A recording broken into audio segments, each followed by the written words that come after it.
Tarnished. May I have a word? What the heck? Okay. Whoever this person is, I'm going to call them Misty for now. They've definitely ramped up the mist around here. So I came here so that we could purchase a cookbook from Santa Claus over there. And we got Misty here. So, yeah. Hello, everyone.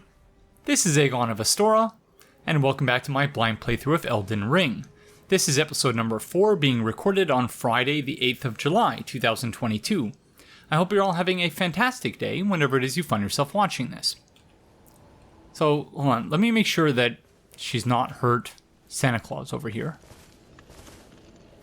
Okay, Santa Claus is not responsive. Under some kind of sleeping spell from Misty over here. Hello. Interesting. Whoa.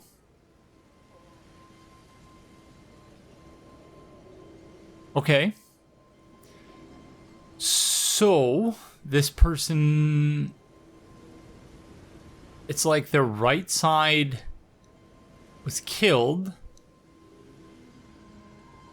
but now exists alongside their physical body in spectral form. That's very interesting. Also, the moon is fully out. There's this mist everywhere. Oh my gosh, this is... I don't even know what to make of this. Hello. A pleasure to meet thee, Tarnished. I am the witch Renna.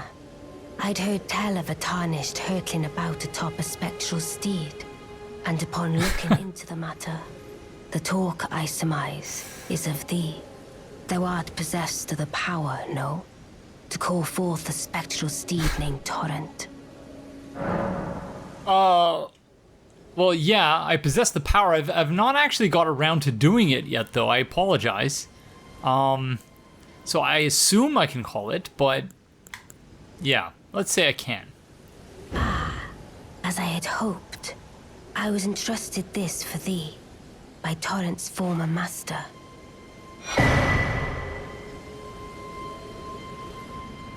But I thought Torrent's former master was Melinda. I think I'm getting the name wrong again.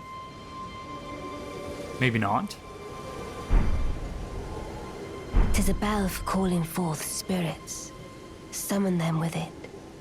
From ash and return to the Erdtree, the spirits will obey thine command but briefly, as they recall battles past. Now it is thine, to do with as thou wishest.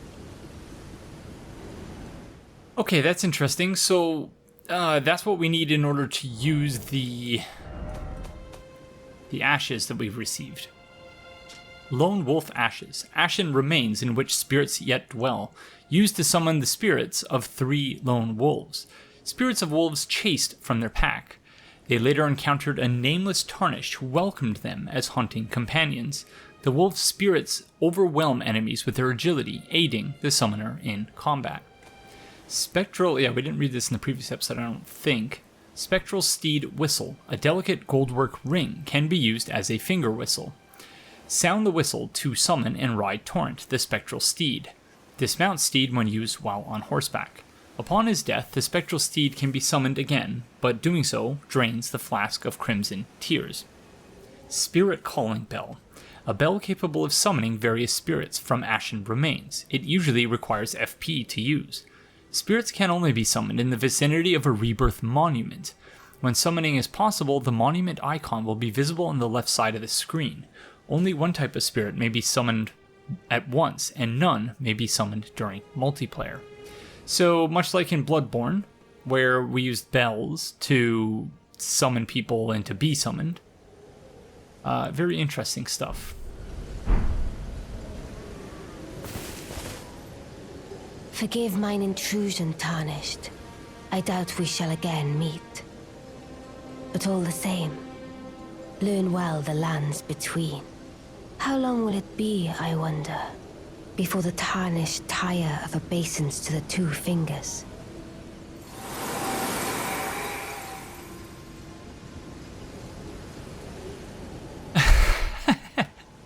pretty cool. I gotta say, that was pretty cool. I assumed they would have showed up at any site of grace. And now Santa Claus is awake again. Ho, ho, ho! Wait, weren't you... Well, you're back. Care to buy something? I do care to buy something. I would like some cookbooks, please.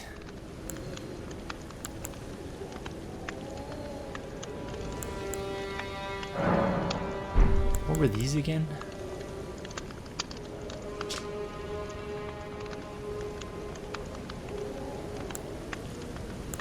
Okay, well, might as well. We have the runes, I believe, for all of these.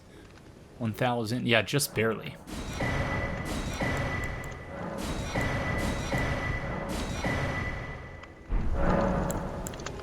There are others of my people who yet survive in these lands.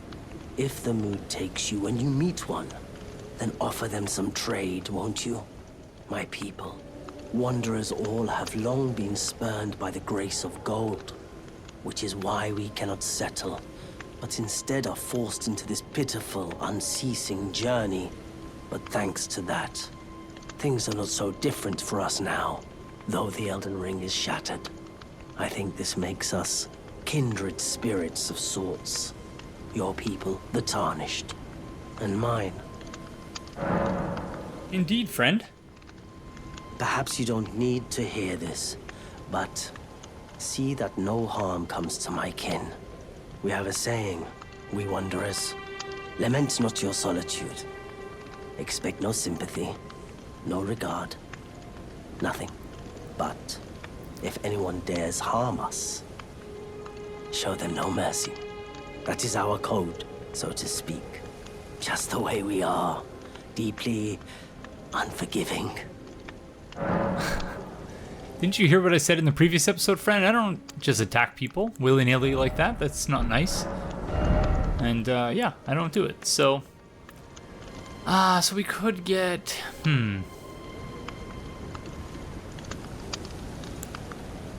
get some decent runes by selling those. I assume we can also just pop them like souls, but...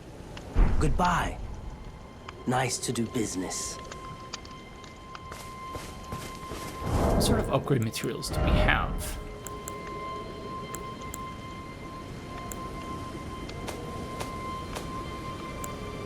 Five smithing stones. So we can likely upgrade our... I don't know. We need... Oh, I need more runes. Okay, hold on.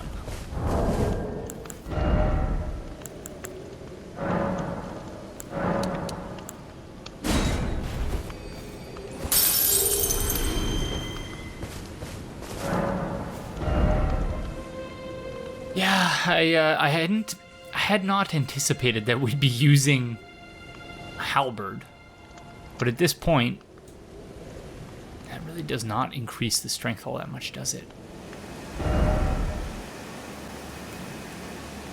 Yeah, this actually decreases the base damage. It appears as though it improves the scaling, but only marginally.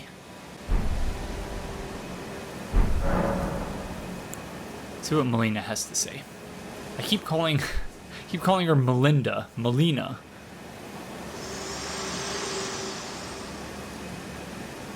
Me? I'm searching for my purpose, given to me by my mother inside the Earth Tree, long ago, for the reason that I yet live, burned and bodiless. There is something for which I must apologize. I've acted the Finger Maiden, yet can offer no guidance. I am no maiden. My purpose was long ago lost. What does that mean, friend?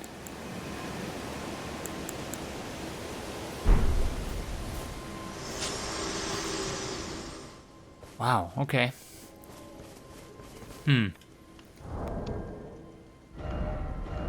Guess I might as well upgrade the halberd.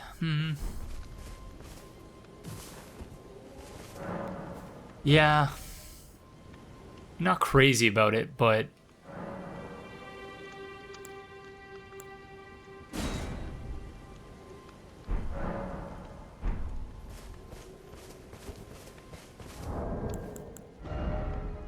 $172 damage now, which is, yeah, again, not great, but, yeah, it is what it is. Okay, let's warp back. Where were we? Oh, she's the heartbroken maiden. That makes sense. Sorry, friend.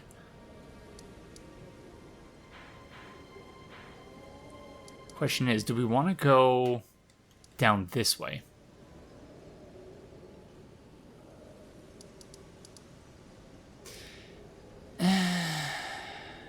Hard to say. This is my problem when playing open world games. I get stuck in this sort of paralysis of analysis and like wanting to do every single thing that I end up just taking forever to get through the game, which is fine under normal circumstances when I can just sort of zone out and play the game, but not when I'm supposed to be offering commentary and yeah, providing some sort of insight into how it is I'm experiencing the game instead of just sort of mindlessly grinding out side quests. Yeah, let's go back to the shacks. I want to fight a boss. We didn't fight a boss in the previous episode, I don't believe, so it's time to fight another boss.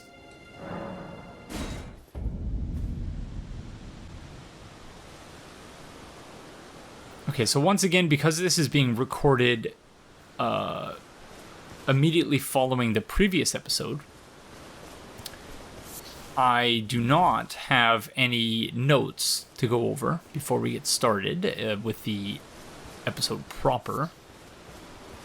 Except, I suppose, to complete a thought which I started communicating in the previous episode, but completely lost my train of thought, I believe. Which is that in the Dark Souls games, really in all of the Souls games, FromSoft has had an interesting approach to weather, in that each area has sort of persistent weather patterns. But, you know, you would just sort of go into a tunnel and then maybe emerge out the other side without any real indication of where or how the weather changes. Whereas in this game, you walk to a new area. Silly bats. You walk to a new area and you can sort of see the weather dynamically changing. And so this area seems very much to be perpetually caught in a storm.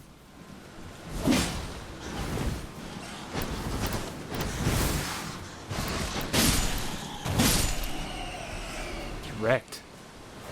Oh! Oh, where did they go? Where did they go? I don't know where they went. That's scary.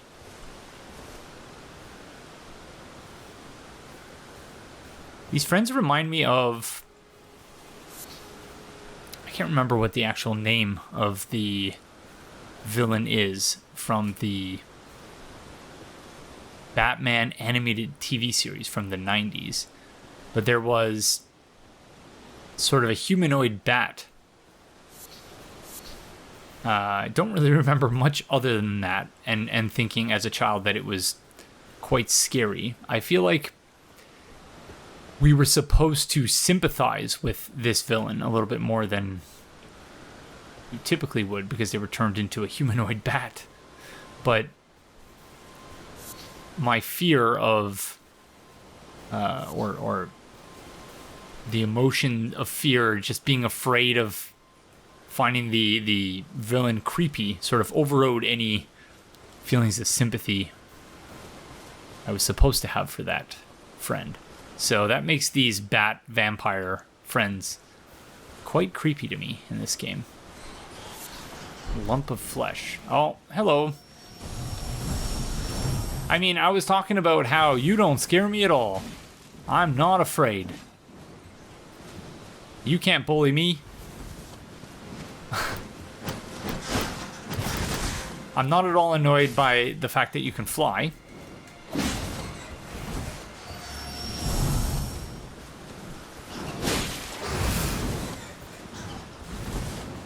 It's a joy tangling with you. Okay, it's still pretty hot. The air condition did turn off temporarily, but it has just switched back on. So my sincerest apologies if it's impacting the sound quality. In fact, I'm going to quickly try to remedy that. So this does look as though it could be an alternate way in.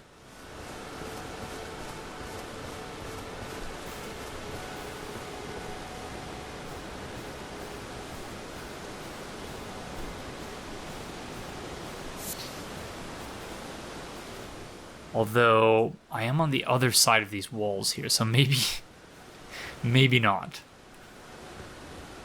I might need to just go and face that ballista.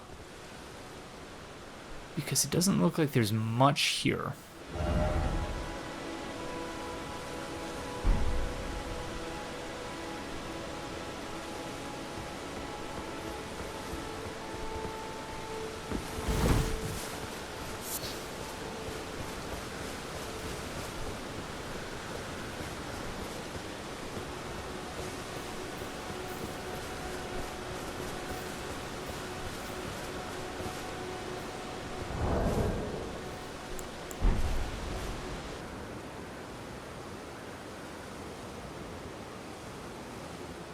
Reminiscent of Ulysseal Township, somewhat, mixed with Gwyn.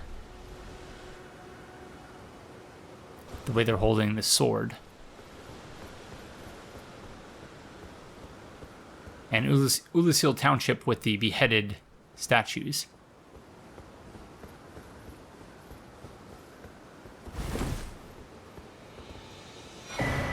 Nomadic Warriors Cookbook. Oh yeah, I bought those cookbooks and didn't even use them. Whoops.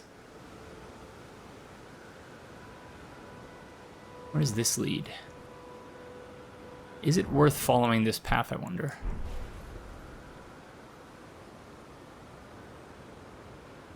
I think there might be a dungeon or something there.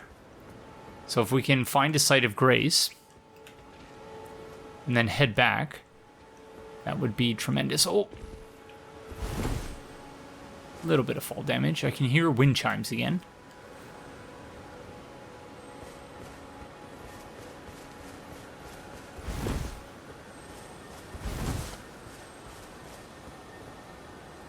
Yeah, it's one of these friends.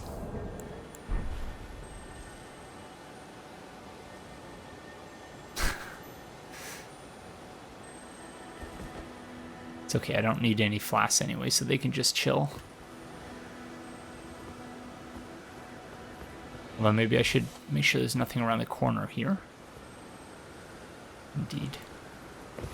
Nothing there.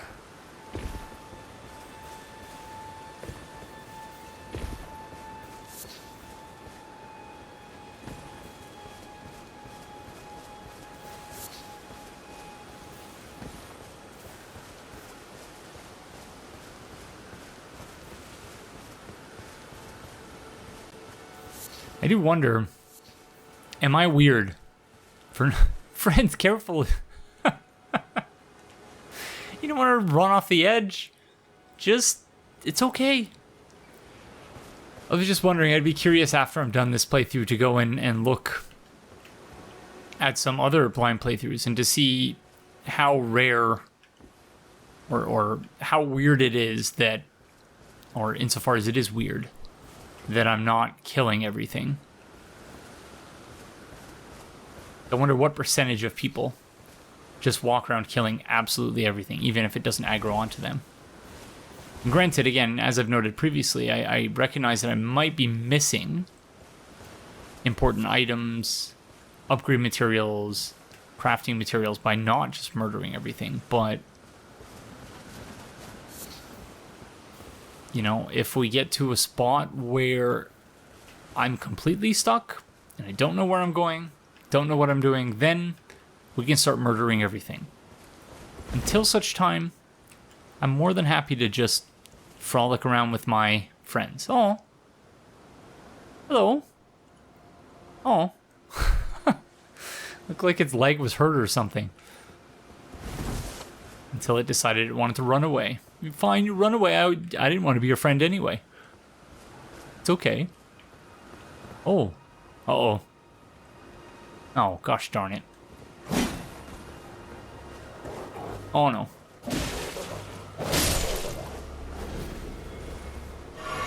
Hey, I'm friends with some ghost dogs. Doesn't that count for anything? Ouch. So do they always come in threes, I wonder? Like the ghost dogs.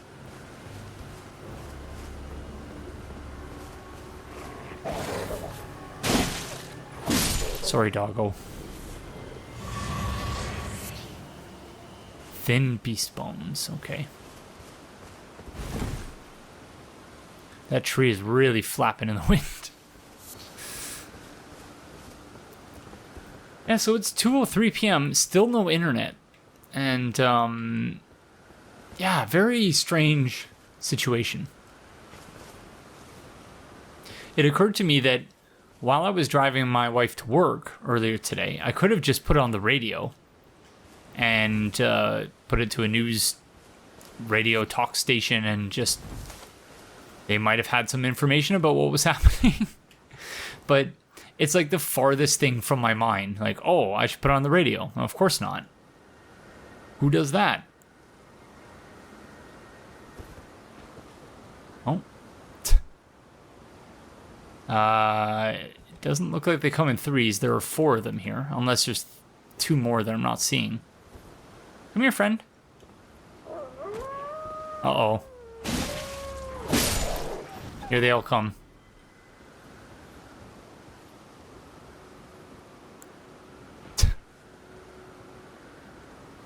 They're not the most graceful.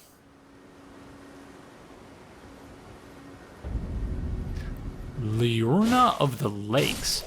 So there are, like, because the title card for the area was quite large there. And there are smaller title cards as well. So I guess minor areas within larger areas. Thin beast bones. I assume that was my flask being replenished. Oh yeah, this is a whole new area we don't have a map for. That's intriguing. All I want is a site of grace, friends. That's it.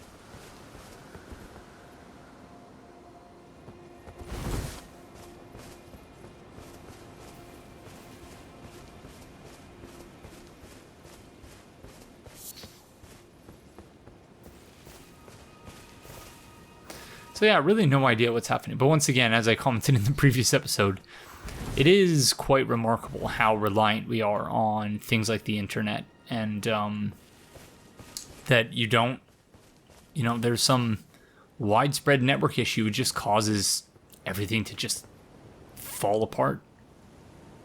Wow, look at this place. Okay, I see there's a site of grace over there, but holy moly. Well, we found Anor Londo.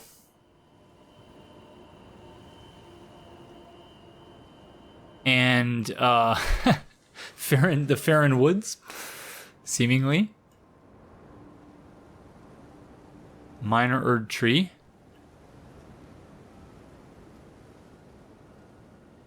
The Erd Tree.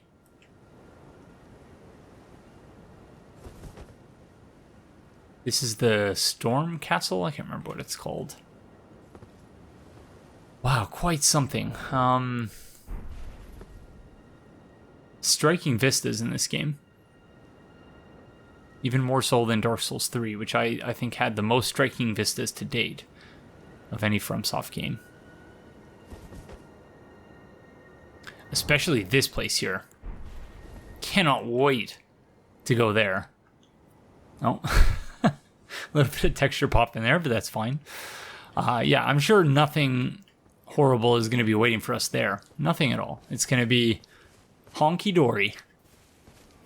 Nothing but sunshine and lollipops.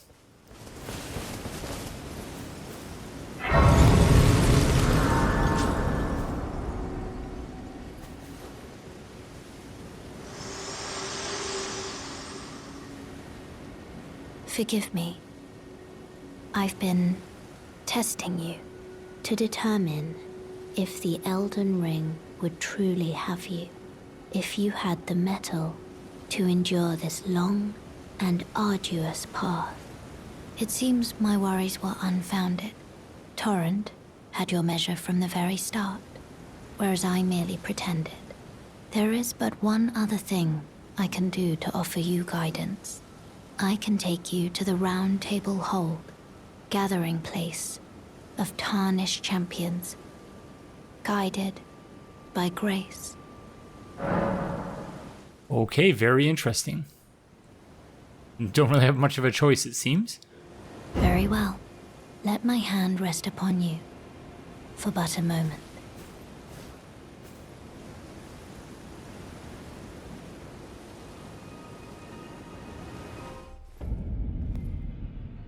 Believe it or not, that's my first achievement, my first trophy.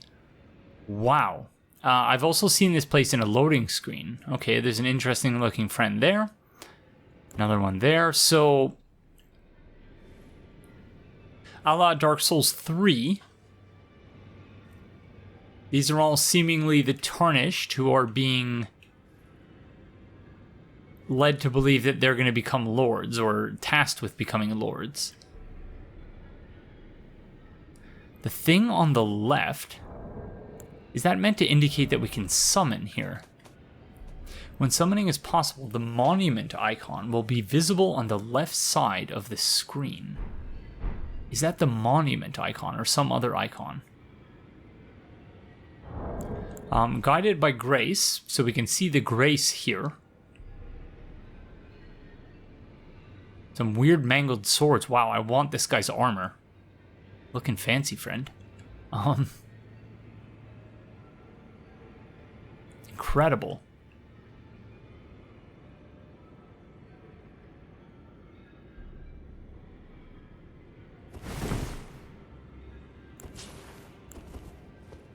Hello. Oh, I see you've just arrived. Welcome to the Roundtable Hold.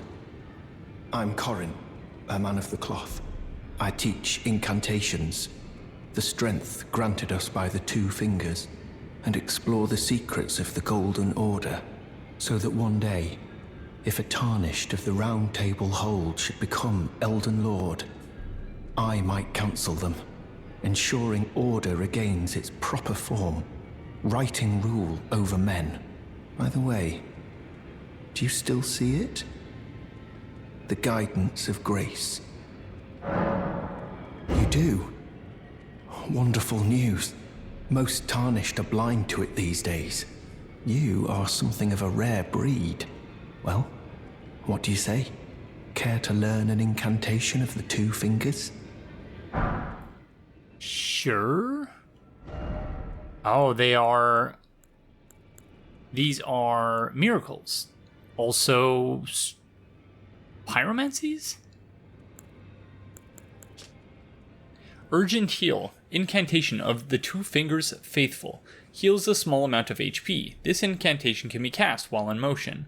The Two Fingers has high hopes for the Tarnished, that even if they should be wounded, even should they fail, they will continue to fight for their duty. Heals HP for the casters and nearby allies. Hold to continue praying and delay activation, otherwise the description is the same. This one alleviates poison buildup and cures poison, and can be cast while in motion. This one increases damage, magic damage negation, magic fortification. Follow the path that has been set for you, and you will make enemies of all others. The monks, the sorcerers, the ancient dragon knights, and the scions of gold. Heed me, the lands between offers no welcome to the Tarnished.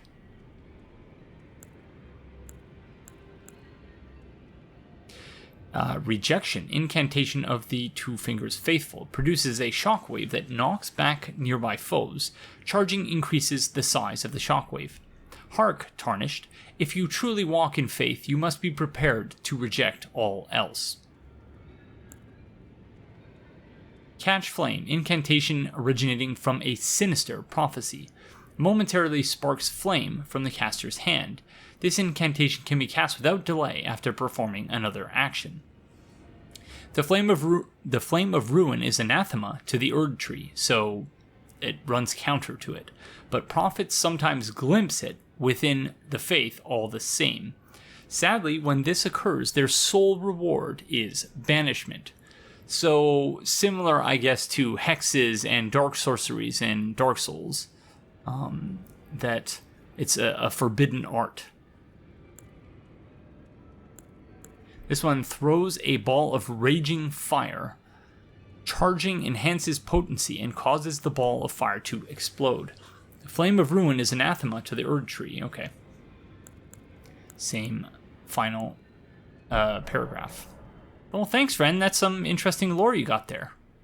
May the Golden Order shine through you. And you. Okay, next is Fancy Armor Friend. So is this Firelink? Hello. How much for your armor? Ah, hello. You must be new here. I am indeed. Well, just call me Dialos. The honor of one's house holds little import in these lands. By the way, have you met a young woman named Liurnia on your travels? She's my servant, but fickle as the wind. Take your eyes off her for but a moment and she's good as gone. If you find her, please be sure to tell me. I will. He is very pretty. Be sure to tell me if you meet a young woman named Liurnia. She's a servant to my house. She's been my companion since childhood. I've lost count of the number of times I've had to find her like this. Honestly, she's such a little tomboy.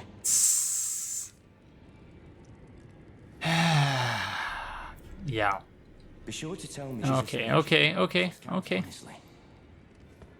He says that like it's a problem, as though he's not like the prettiest man to ever have existed. Oh, it's the Heartbroken Maiden. Hi, friend. Greetings. Nice to see you again. My name is Roderica. I should have told you sooner. Isn't this place impressive though? The Roundtable Hold. Covert quarters of the Two Fingers. And gathering place of champions who vie to become Elden Lord. I never knew the guidance bestowed upon us Tarnished had such fantastic roots. Although it's all a bit much for me, in truth. I'm still looking for my own purpose. So in other words, this is essentially the Firelink of this game. Gathering place for all those who would seek to become lords. It's all a bit much for me. I'm still looking. Okay, well you keep searching. You're doing a great job. Oh, hello. In an earlier episode, I said that someone looked like, I was about to say Voldemort. Wrong franchise. Sauron. I wasn't exactly right with that. I would Google it again and tell you, but again, my internet is not working. I want to say that the helmet I was referring to was that of someone else. Although I'm saying all this now, I'm not sure if I would have cut that out of the previous episode. Maybe I'll leave it in now so that you can all see that I do eventually come to the realization that that was not anywhere close to Sauron's helmet. This person, however, that is, it strikes me as a very Sauron-esque helmet.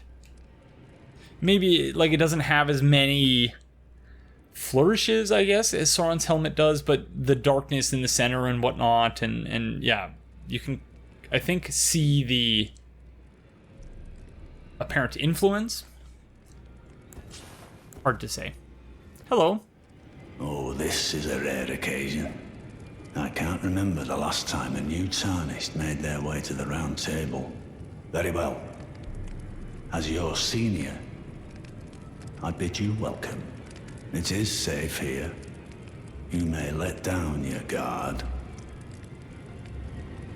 Well, I've already put my weapon away, friend, so gotcha. Allow me a word of advice. As your senior, you are a mere visitor to the Round Table. Nothing more. A house guest. Yet to earn their keep. Remember your place, newcomer. Well, that's not nice. Not nice at all. There's nothing left to say. Be at your leisure.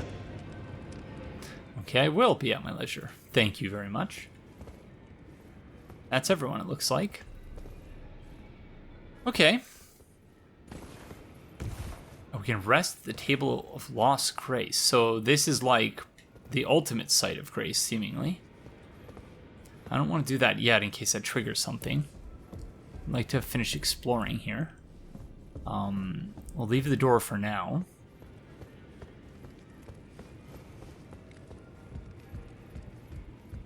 The soundscape here is very weird. Oh, blacksmith friend. Looking good. Got some tremendous technique there as well.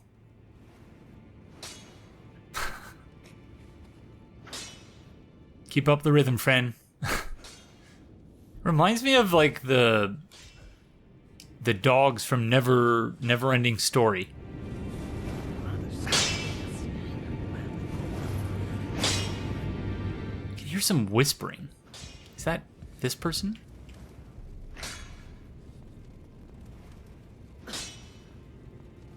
Hard to say. You're a new face. No matter. It's all the same. Lay out your arms. Let's get smithing. Let's get smithing. I'm hearing whispering in the background. It's quite creepy. Okay, we can strengthen armament. We can use Ashes of War. Ash of War duplication.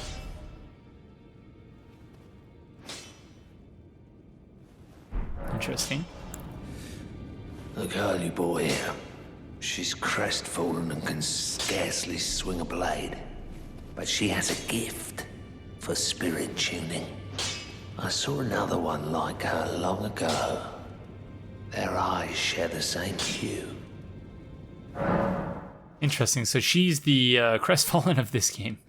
I didn't even notice that her friend has chains on their leg. So they're prisoner smith, seemingly. I see you've noticed the chains. Nothing special. I'm a prisoner and these are my chains. I'm trapped by the hold. I'm dying, smithing for you fools. That's all there is to it. No, don't read too much into it. I've no grudge against you. My being a prisoner is no fault of yours. Besides, I don't mind smithing. Despite my differences, the weapons get stronger all the same.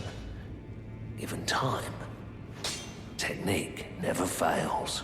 Besides, it helps me forget the sheer terror of her. Okay, that's interesting. Wonder who that's in reference to. Okay, friend. Well, thank you. Nice to meet you.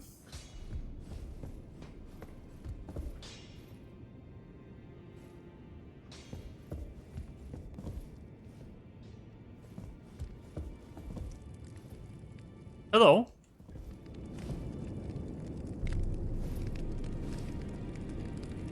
Greetings, great champion called by grace. I am Fia.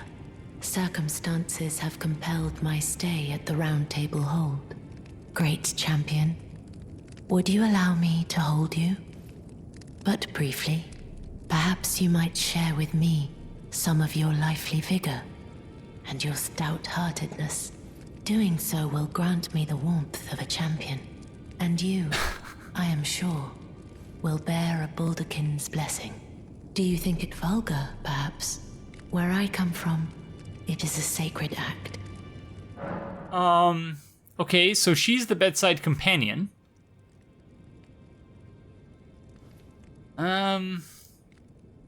She says it's a sacred act and not vulgar, so sure, yeah, you can enjoy my youthful vigor or whatever.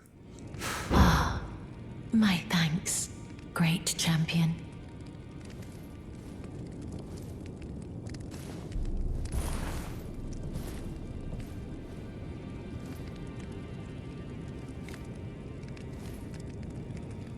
Oh. You are very warm. Okay, that's actually kind of sweet. Baldachin's blessing. What you felt light up inside you was a Baldachin's blessing. Though it is but a fleeting thing, I am afraid. Come back to me, should you require another. I will take you in my arms as often as you need. Okay, I was expecting her to be a boss or something. And not like a motherly figure. Although I suppose she could still be a boss eventually. What the heck is a Baldachin's blessing? Favor bestowed by a deathbed companion. Protection of a hidden temple in the guise of a bedchamber. Use FP to temporarily boost poise. The favor allows one to forget any aches and pains. In death, there is only peace, for in death, there can be no sensation. Ain't that the truth? Oh. I still have a sort of like existential dread anytime I think about death. That just the feeling in my pit of the stomach, like, oh, nothingness. And you know, it's often said, I've heard it said that, you know, what's the difference? There's no difference between dying and the time before you were born. There's no misery thinking back to the time before you were born. You just didn't exist. But, you know, that before you were born, you didn't know that you weren't born because you weren't a thing yet. But while you're existing, and, you know, again, when you're passing away, presumably, like, you're not fully aware necessarily, and it's just over, and you don't have to necessarily confront it. It just happens. But yeah, I don't know. Maybe that's just me. I grapple with that every once in a while, thinking about death, and it's, you know, I don't believe in the afterlife. I can understand the inclination to believe in the afterlife. No matter how hard I try, it's not something I can sort of bring myself to believe in. So, not that I really try. I was raised thinking that there was, and being told that there was. Don't believe that any longer, but yeah, anyways. Something I still grapple with from time to time. I am pleased to see you again. Would you like me to hold you once more? The blessing is still aflame in your breast, dear. Would you like to be held? Regardless? No, I'm okay. Thank you, though. Then good day to you, my dear. And good day to you. Okay, interesting. Apply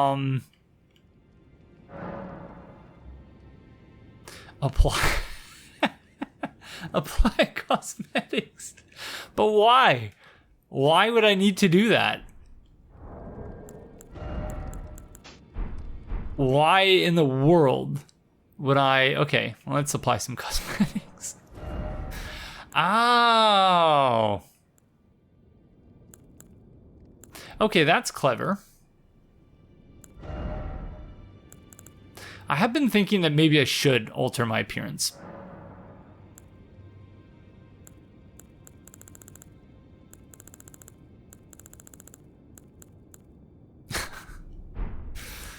I don't know what I would even do, though. How could it possibly get more bonkers than this?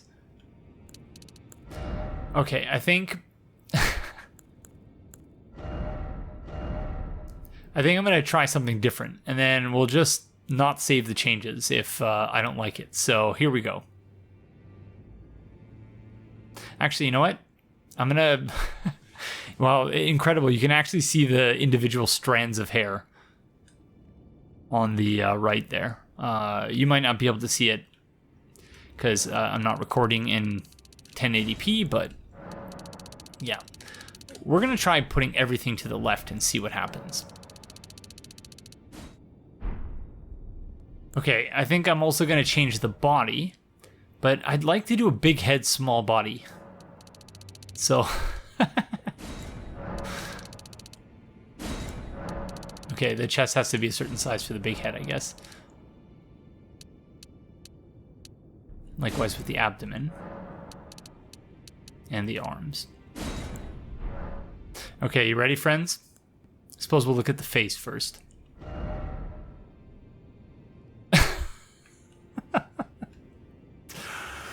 It's like...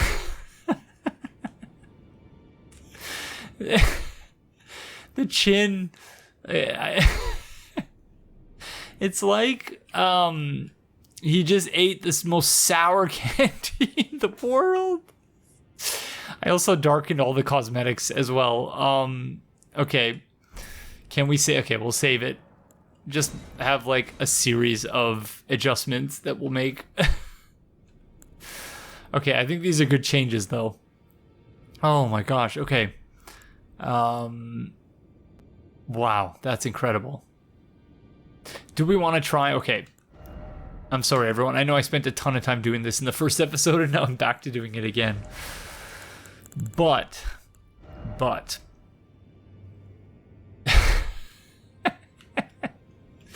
You could try talking when you have lips that are only a couple of centimeters in diameter. They're so tiny. You barely even move my mouth. Okay, do we want to try all the way to the right this time? I think we do. Okay, let's just satisfy my curiosity. Let's do it. Or you know what? Each category, I'm going to do the first one right, and then the next category left. That's an interesting twist on this, I think.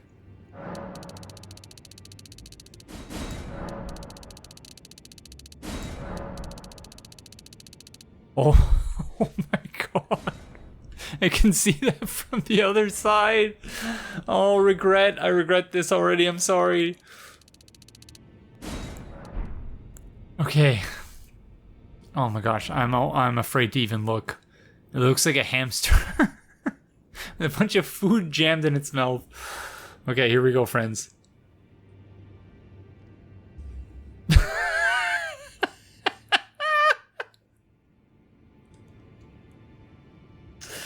Oh my god! No, what happened? Oh, okay. We have a winner. Oh, friend.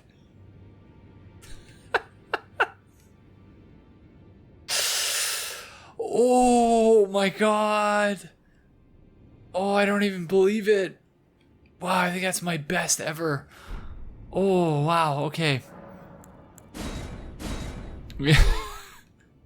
That's gonna clip through his helmet for sure. For sure, that's gonna clip through his helmet. Okay. Wow, that's incredible.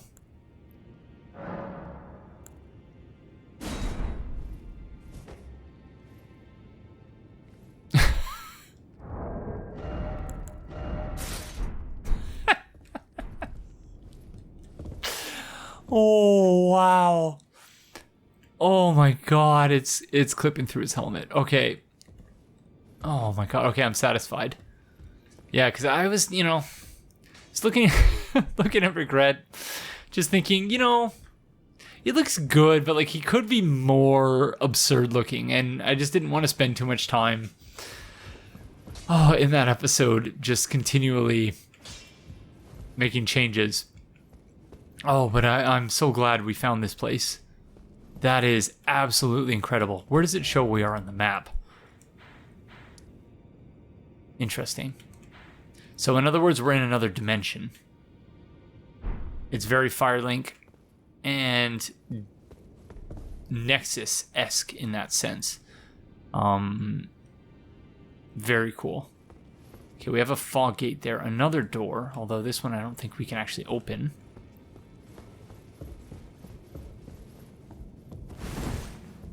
Can't go through there either. I assume that will open up at some point later in the game.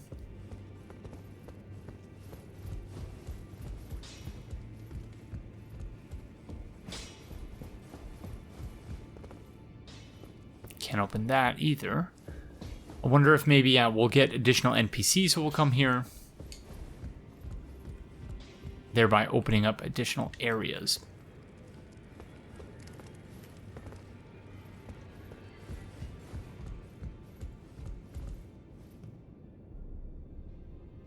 Was this the area?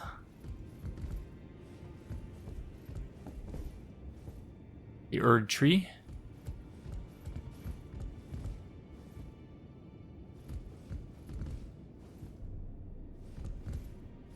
Is this the area that was blocked off? Do we go for it? Oh no, I'm harvesting food for the winter, so I guess it's up to you. Okay, we go for it.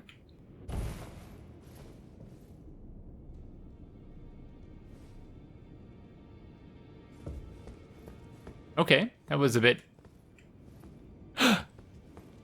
Okay, that was dumb. Hello.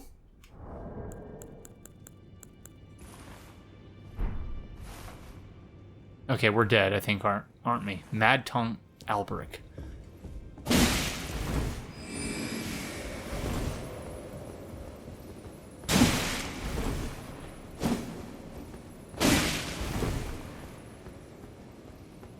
Oh, that was a debuff for me. Whatever Alberic just casted. Preventing me from summoning, I think. It's okay, friend. You can debuff all you want. I'm not using any spells anyway.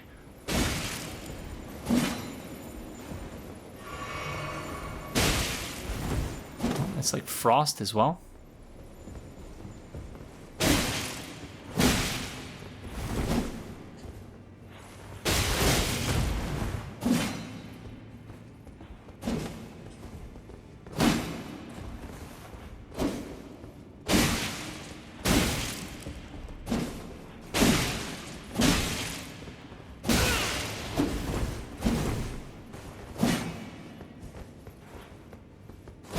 Oh, that was close. Oh! Okay, now it's my turn to heal. That was close. Ouch! That was a cool spell. Oh my gosh! Whoops. Yeah, frostbite is definitely a thing in this game. Well played, friend. No! I wasn't finished exploring.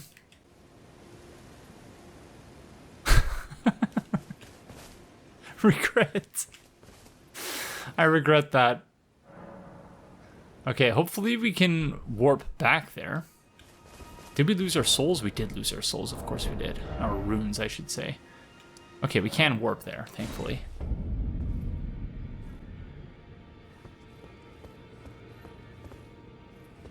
Hey, did you hear the new guy? He got his butt kicked by the invader. Yeah. That door is blocked shut.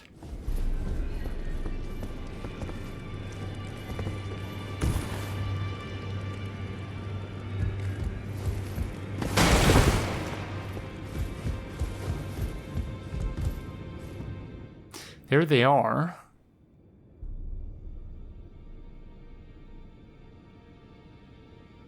Question is, I can warp from here. So do I want to grab them and then quickly warp away? Do I want to be a coward, in other words?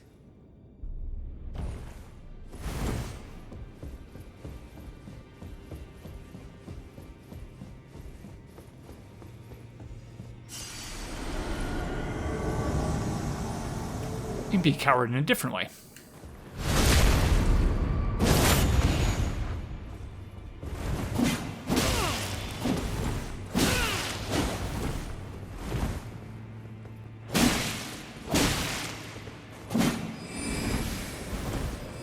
Okay, so that's not actually a... Oh, gosh darn it.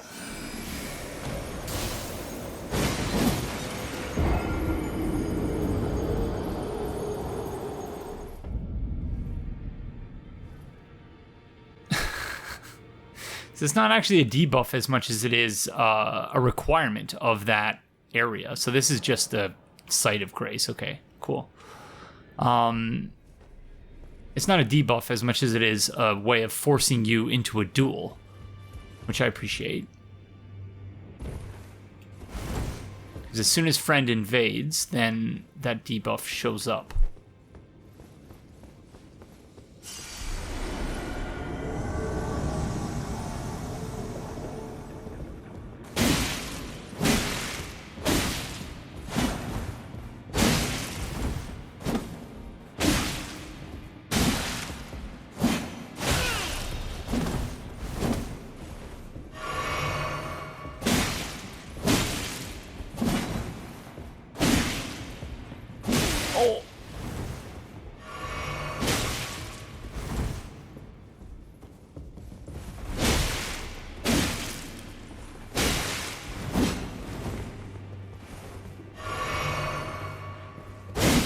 That was close.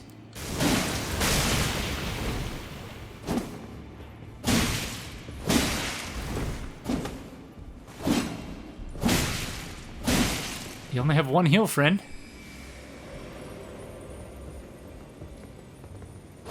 Whoa, that was a fancy move. Well done.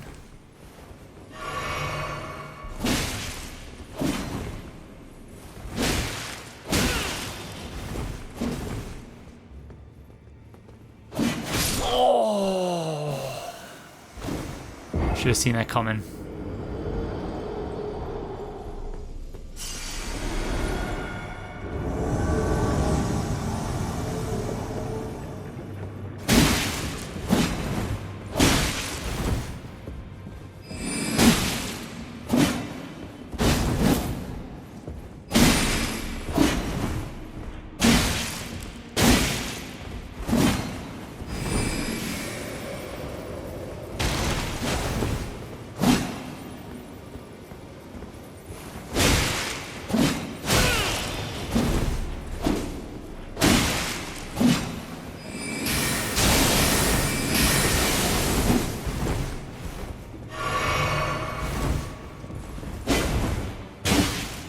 It's a good thing this scythe is so darn slow. Oh, I got real greedy there.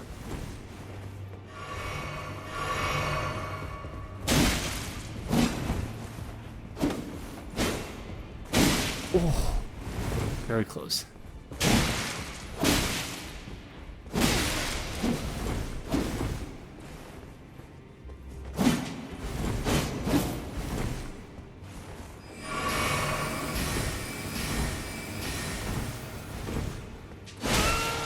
Once again, should have seen that coming.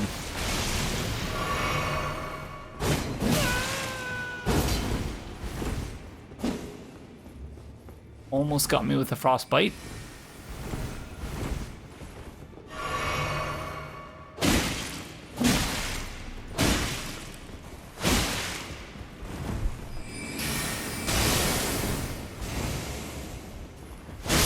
No!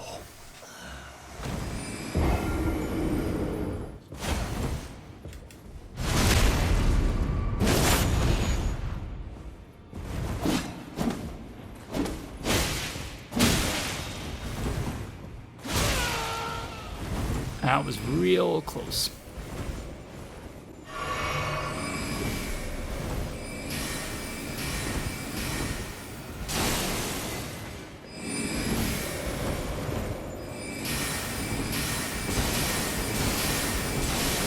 How many of those do you have, friend? Oh, he keeps getting me with that.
Little bit of cheese never hurt anyone. Unless, of course, your name is Mad Tongue Elbrick. Taunter's Tongue. Taunter's Tongue. Item for online play. Lures in invaders. This allows your world to be invaded without any furled finger cooperators present. And it also shortens the interval between windows of opportunity for invasion. So it's the dried fingers, essentially. Additionally, enables the arrival of a second invader to join when a cooperator is present. With 2 invaders, the maximum number of cooperators becomes 1. So, yeah, interesting. Because that means it uses a very similar system to Bloodborne, in which you can't be invaded unless you have a cooperator present. So that eases one of the sources of anxiety I had coming into this playthrough. Maybe anxiety is not quite the right word, but, you know, I had noted in the first episode that it was possible, if not likely, that at a certain point I was going to get my rear end handed to me quite handily by invaders who have been playing this game most likely for a longer period than I have been playing it. So, yeah, that's not an issue anymore. Return to entrance. What if I don't want to do that?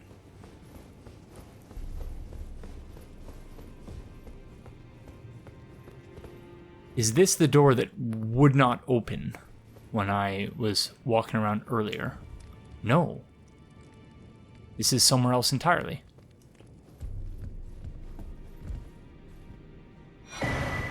Cipher Pata.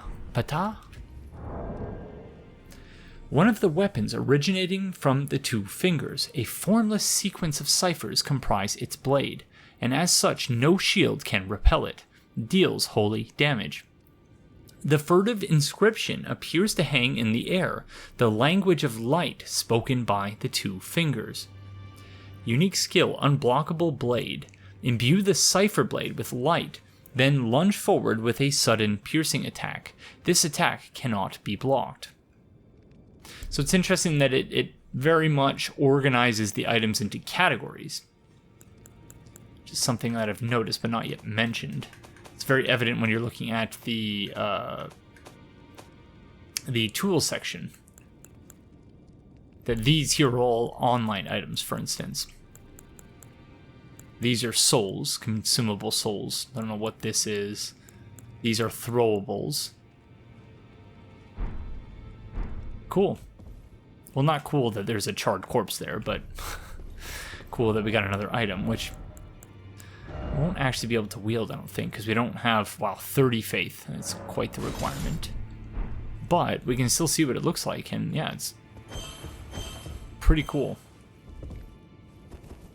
Oh, and it's 2-handed as well.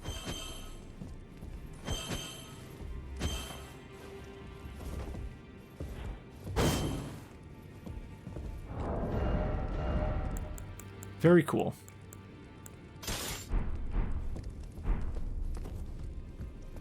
Okay, I guess we will return now.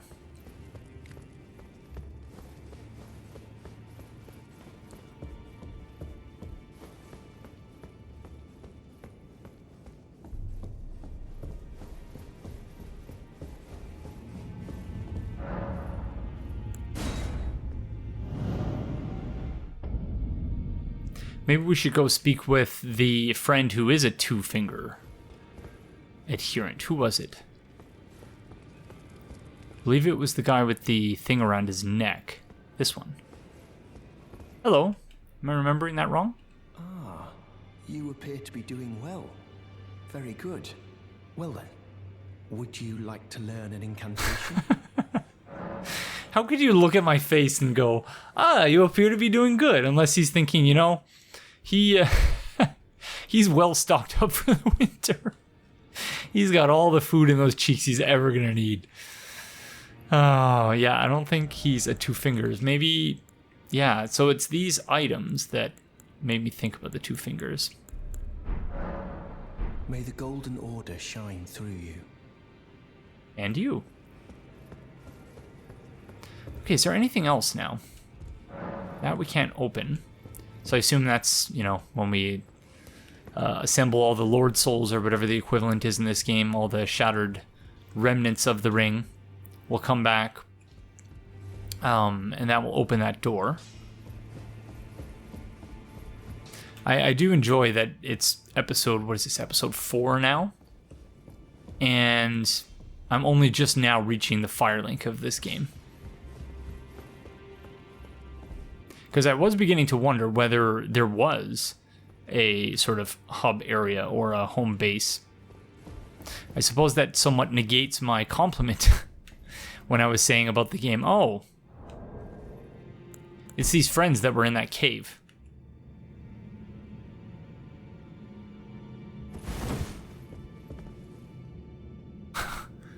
One's piggybacking off the other.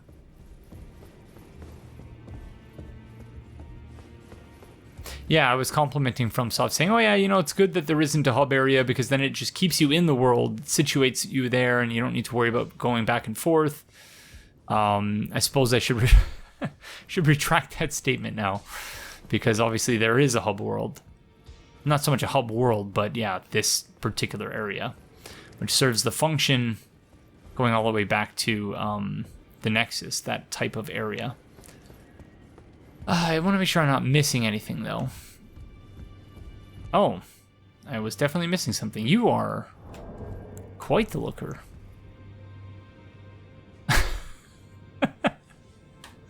Hello!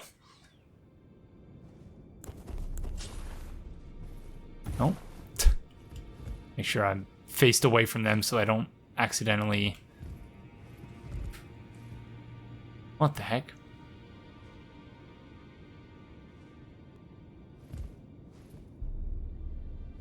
I don't know what's happening here. I was trying to two-hand my weapon, but it was being all weird, so anyways.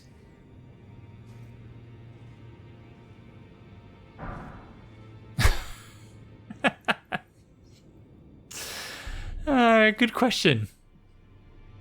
Yeah. Good question. So that's it. Okay. Alright, well, nice to meet you as well, friend. I appreciate your willingness to be a skeleton. Oh, if only I could leave a message. Oh, man. Please come back, internet. I want to leave a message about a skeleton there. Hello. Hey, you look like Sauron, friend. What do you need? I have little time to spare. Oh, are you aggrieved at the notion you are but a visitant here? Oh, it's the same friend. You would do well to remember the first words of grace given to you. Stand before the Elden Ring and become the Elden Lord. If those words held any meaning to you, follow the guidance of grace. Lay low the shard bearers and claim for yourself a great rune. Do so, and the doors to the Roundtable's inner chamber will open, and you will receive the wisdom of the Two Fingers. Yeah, so as I mentioned, that door there is evidently our goal. Once the wisdom of the Two Fingers becomes your own, I'll impart to you a proper welcome. As a true member of the Round Table, I have high hopes for you. I'm sick and tired of them. These namby-pamby tarnished think us no more than a shelter from the rain. Namby-bamby tarnished. You know, I hate to say it, but this guy really strikes me as the type to be like, oh, these foreigners always come and taking our jobs, even though none of us want to do the jobs anyway. But still, they're taking them. How dare they serve us at restaurants and clean our cars and do all the other jobs that we white folk don't want to do. They're scum, etc., etc., etc. We've spoken long enough. I have matters to attend to. Yes, clearly you're so busy just staring. You might want to see an optometrist friend, because yeah, that's taking nearsightedness to its extreme.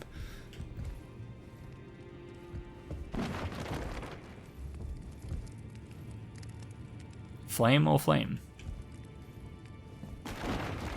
Oh, sorry. Didn't mean to knock over your pile of books. Nor those ones. Nor those. Sorry. My apologies.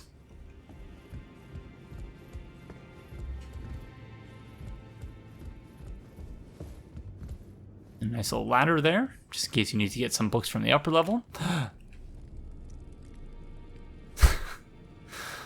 Okay, what's going on here? Hello? Friends? Twin Maiden Husks. Oh, they're husks? Whoa, look at all these items. Holy moly, okay. Rune Arc, a shard of the Shattered Elden Ring, grants the blessing of an equipped Great Rune upon use. Even if no Great Rune is equipped, it will slightly increase maximum HP upon use.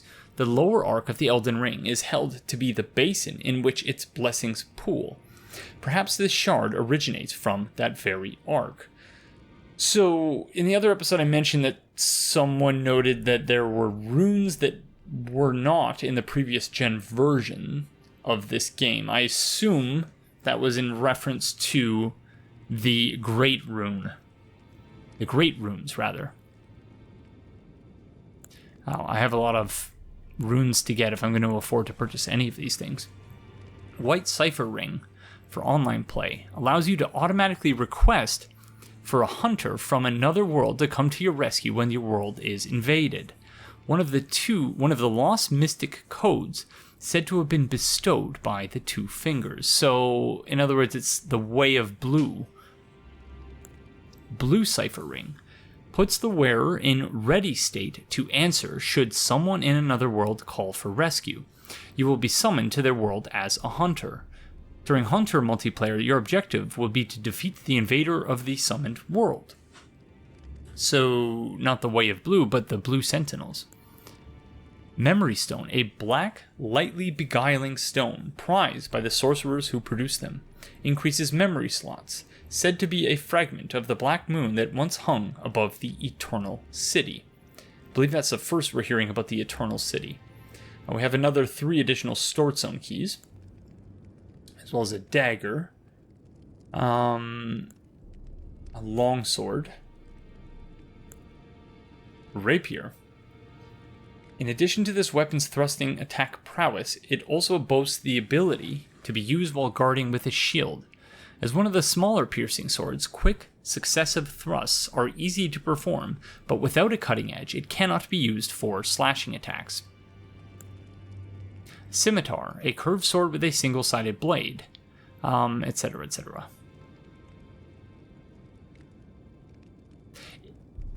It is ineffective against thick armor and hides covered in tough scales.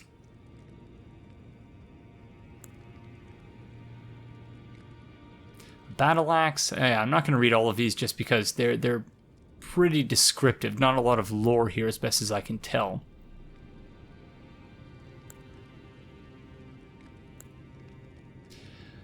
You know, I might want to purchase a longbow. I think that would be a good investment. Longbow made to fire arrows over great distances. Compared to a short bow, arrows fired reach further and deal more damage. To use a bow, arrows must also be equipped. So I know that often these two words are conflated, but further and farther don't necessarily mean the same thing. Further is more used for metaphorical distance, and farther, with an A, is more often used for physical distance. But yeah, I'll allow it, I suppose. As though it were up to me. Skill, Mighty Shot, archery skill performed from an oblique stance. Ready the bow, then pull the bowstring to its limit to enhance the power of the shot, penetrating the enemy's guard. So I think we're going to purchase that, but I'll wait until we get to the end here to make sure that we're not missing anything else very significant. Like potentially the Finger Seal. A sacred seal bestowed by a finger maiden, which serves as a catalyst for casting sacred incantations. Incantations must be memorized first at a site of grace, and a sacred seal must be equipped to cast them. So it's like a staff or a catalyst? Sacred incantations. Yeah. Or a chime. A catalyst or a chime. Okay, heater shield we already know. Oh, this is a pretty... Obviously, it would obscure Regret's beautiful face. That is some nice armor, though.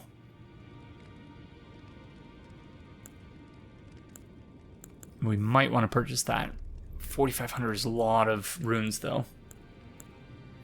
A small clouded mirror that reflects an image of a golden figure makes the bearer take on the appearance of a host of fingers, one of the ritual implements created by the Tarnished to deceive invaders. I do love all of the sneaky multiplayer items that this game has, and I do hope to engage in some form of multiplayer shenanigans before this playthrough is over. Obviously can't do that right at this moment because my internet is still down. Host Trick Mirror. So this one is for the summon to appear as a host, and this one is presumably, for the summoner to appear as a summoned cooperator.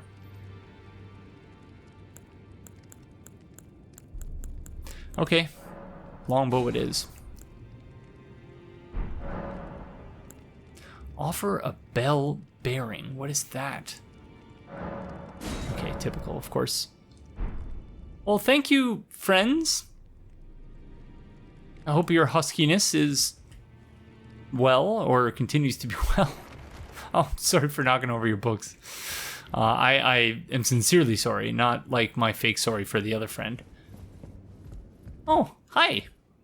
You still don't want to talk to me, do you? Okay, that's fair enough. Hello. It's all a bit much for me, in truth. I'm still looking for my own purpose.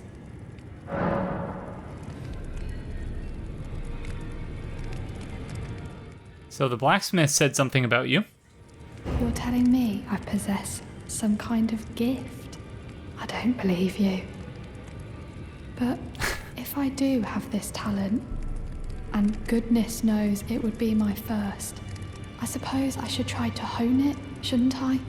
I'll ask Master Hugh to teach me. Certainly he does appear intimidating and holds no love for us Tarnished. But I know he's trapped here at the Roundtable Hold, so I can tell. He's a gentle soul underneath it all.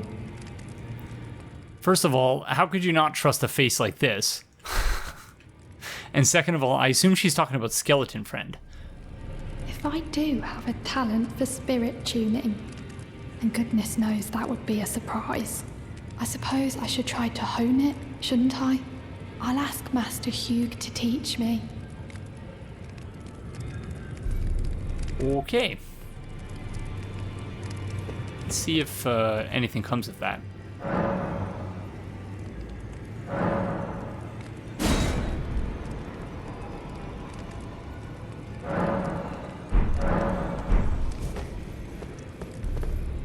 I do have I suppose I'll ask Master Hugh. Okay, I assume maybe we're supposed to come back later and deal with that.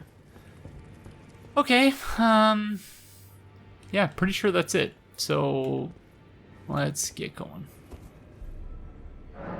That was quite the diversion. We're an hour and 30 minutes into my recording here now. Oh, I keep forgetting you don't actually warp from there. And yeah, we've still not found this boss yet, so let's go do that.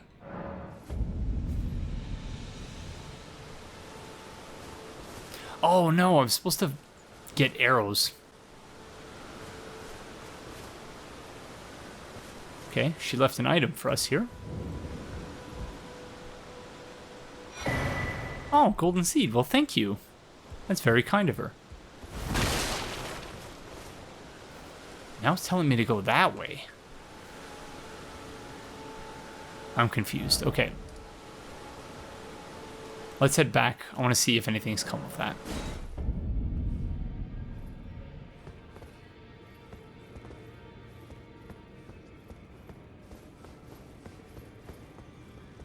Hello.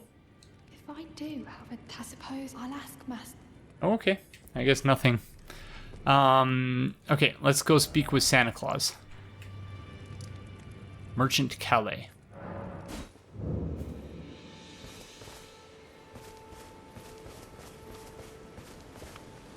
Hello.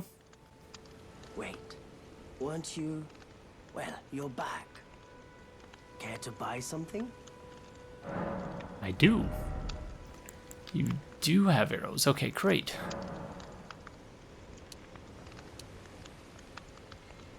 Yeah, might as well stock up.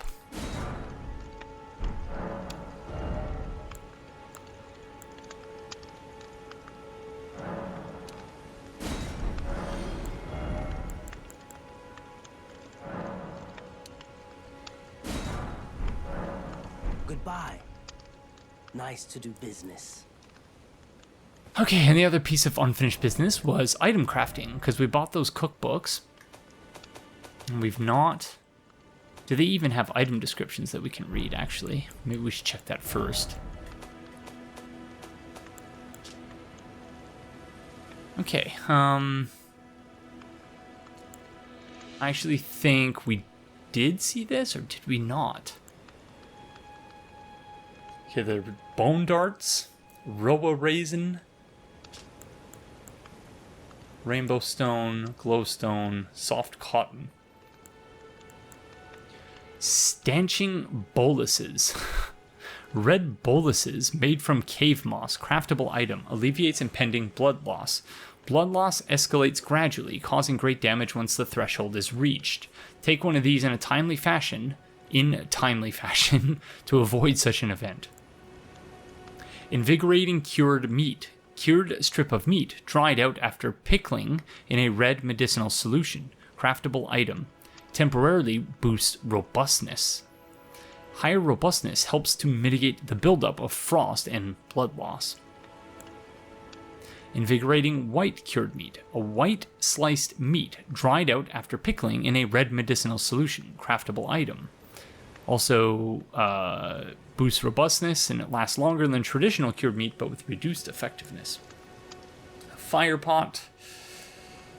Holy water pot. Highly effective against those who live in death, even preventing them from rising again. The Golden Order has no mercy for those who trespass beyond life's bounds. So I assume that catacombs type area we went to, this would probably be helpful there. So it says that the rainbow stones, which are essentially prism stones, were once used to entertain children on the fringes of the lands between.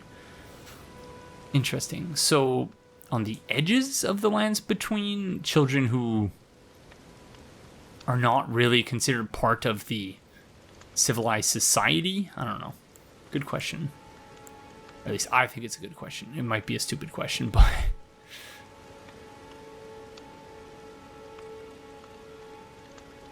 Glowstone, polished ruin fragment that shines brighter than rainbow stone. Emits light from the location it is placed, illuminating surroundings. However, the effect is short-lived and it lacks the diverse colors of rainbow stones.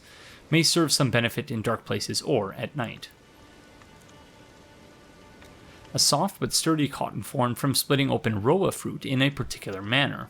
Attaching this cotton to the bottom of one's feet allows for a temporary reduction in fall damage and sound. It also reduces the sound of one's footsteps.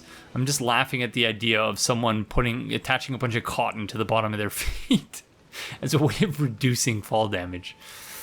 Oh, it's ridiculous. Arrow whittled from animal bones, tipped with chips of rainbow stone. Colored light shines at the point of impact. That's very interesting. So prism stone arrows, basically. Okay, I think that's more or less it as far as things we needed to get caught up on.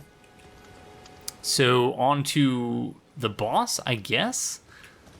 Not really much else for us to do. Well, there's plenty for us to do, almost too much for us to do, but yeah.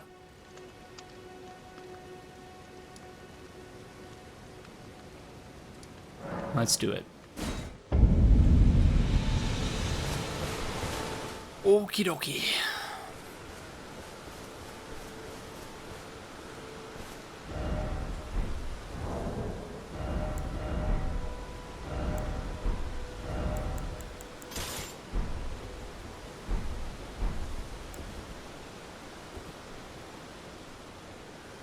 Okay, it works just as I would have expected, given my experience with the Souls games. I don't think we'll use it yet, but it's good to know that we have it.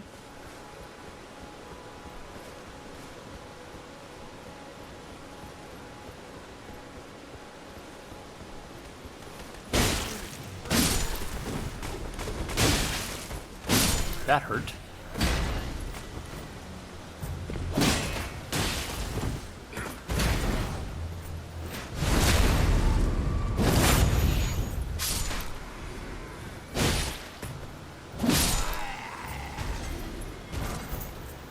Combat in this game is quite good so far. I'm really enjoying it. It's not terribly, like, I'm not surprised by that. It's what I expected. And it's typically what I expect from FromSoft games. It has a weightiness to it, which really forces you to think about your actions and think about what you're doing. And to not just... I remember once hearing someone describe Dark Souls as a hack and slash game, and I was like, no, it's not a hack and slash game. Because for me anyway, when I think about a hack and slash game, I think about something like Ninja Gaiden or God of War, where you're just, not that there's not a skill to those games, but to some degree you're button mashing, or you know, you're not really worrying about stamina and things like that. You're just, yeah, hacking and slashing, I guess. That says it all. It's not quite as methodical or thoughtful, I don't think. No, don't!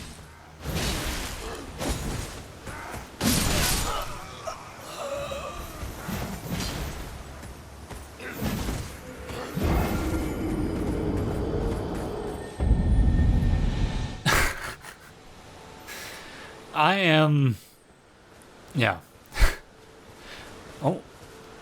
What is this grave thing on the left there? Oh, it means I can summon friends, presumably? Yeah, sometimes I have moments like that where, like, yeah, you know, this game is not as methodical as it could be. It could be more thoughtful, he says, as he's rushing headlong into a confrontation with like 20 enemies, not thinking at all.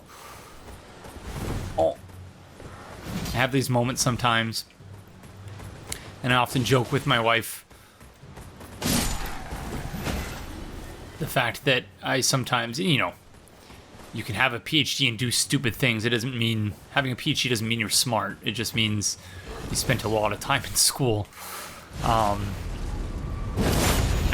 guess there's some degree of intelligence to it, but still, it's more or less a matter of opportunity and time. If you're privileged, you're much more likely to have the opportunity to spend that much time in school.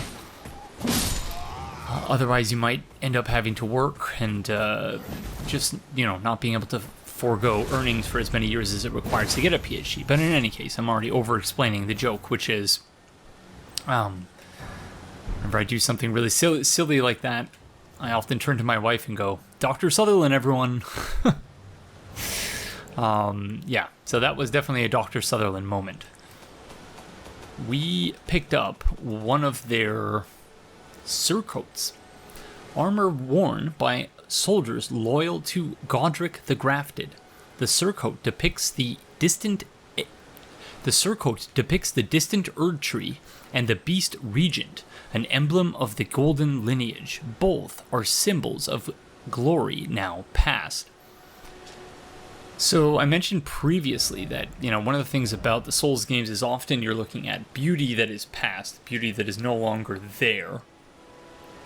Or you're in a world in which, more accurately I believe I said, you're in a world in which you have to find beauty in the decay of things. And in this case it is directly saying, yes, this is a world that is not as beautiful as it once was. If feel like this accentuates the ridiculousness of the helmet in a way that I like. Yeah, you know what? Okay, yeah. We'll stick with it. Sure, why not? What was the poise difference, though, insofar as there was one? Yeah, it's an increase in by 1 of poise. So, oh gosh, darn it. Serves me right. Dr. Sutherland, everyone. Okay.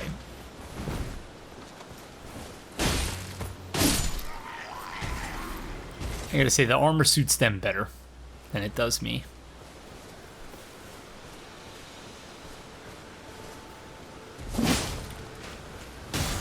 Gosh darn it, okay.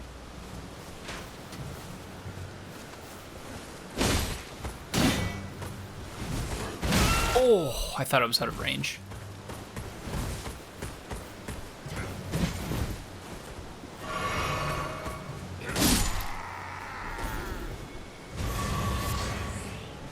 Thank goodness for that refill there.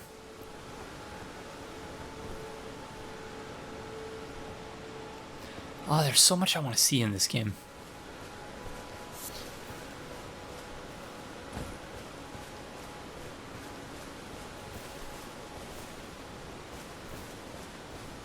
I really wish there was more time in a day. More time in a week.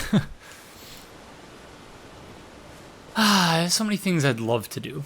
I would love to be able to finish Dark Souls 3 Let's Talk Lore in, like, the next 5 years. At the rate I'm going now, it's gonna be ages until I'm finished. But, you know, I'm not saying that I'm not going to finish it. The great thing about having a PS5 is that I'm now going to be able to actually record in... Ooh, look at who we found! I'm now going to be able to record in 60 FPS. That's wonderful. Oh, can I not use it on them? Oh, guess not.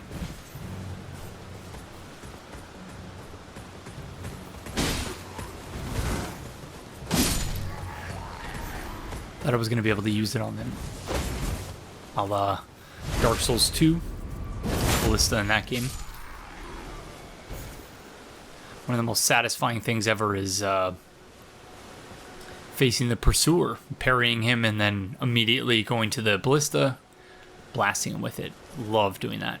To this day, anytime I play Dark Souls 2, I always look forward to doing that. And I say anytime I play Dark Souls 2, as though I routinely fire up Dark Souls 2 to just play it. Again, I wish there were more time in the week, because those are the types of things I would like to do. But unfortunately these days, insofar as I do have time to play these games, I'm doing it for YouTube, which, you know, is not a bad thing by any means, but it does limit the situations in which I can actually play the game.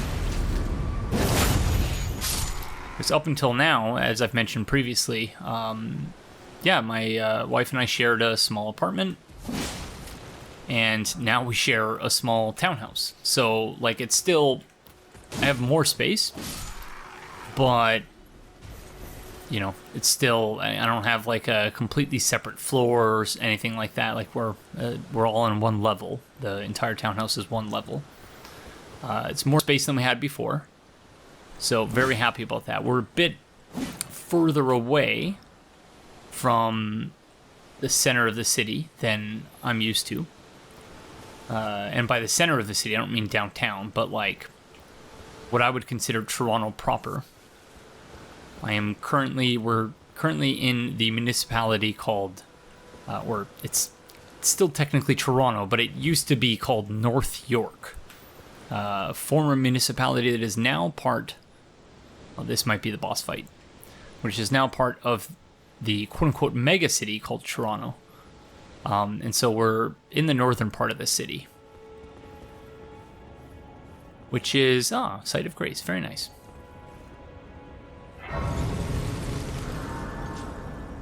And I lived in the North York previously when I was in grad school, but more recently when I first moved in with my wife, who was then my fiance, we might as well continually just... Ooh. Oh, it's the friend I just fought. What's his face? that's cool.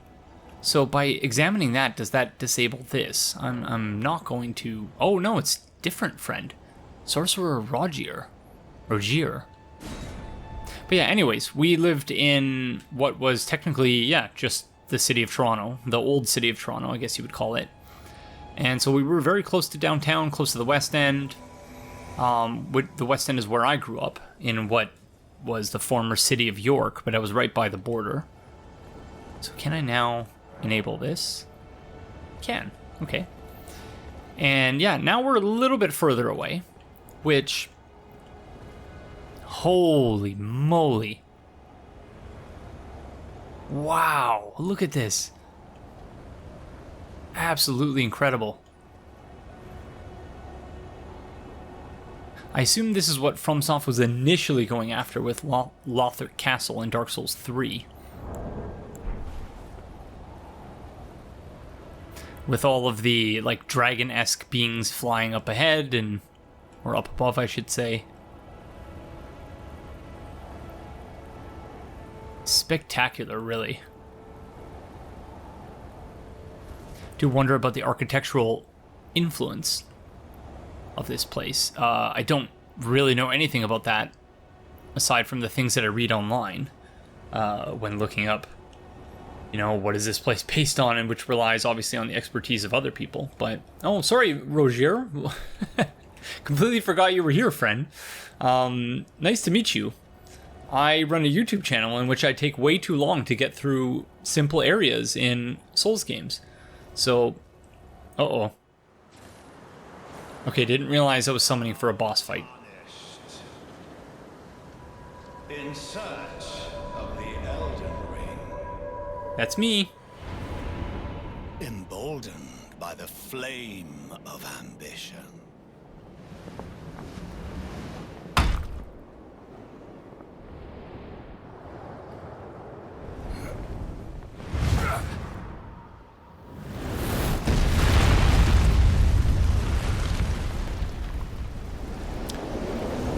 Okay, so... Someone must extinguish thy flame. Boss fight time. Let it be Margit the Fell. Alrighty then.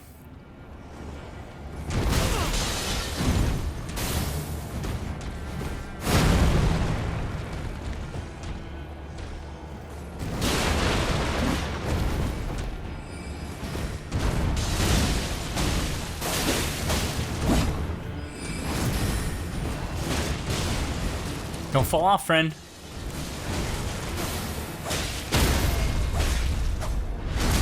Nice.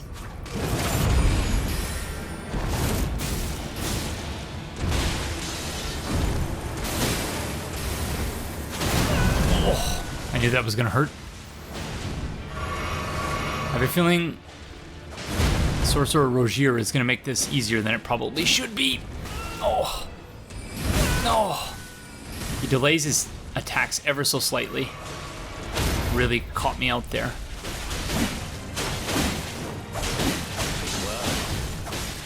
Thou art of passing skill. Ouch. Blood must truly run in thy veins. Tarnished.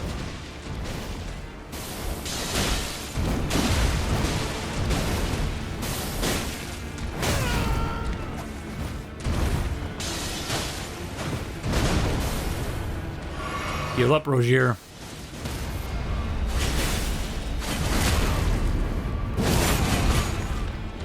Heal up, friend.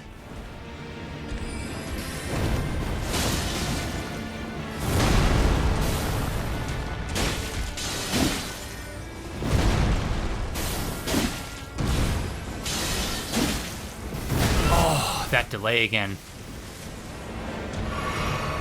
There goes Rogier. Gosh darn it.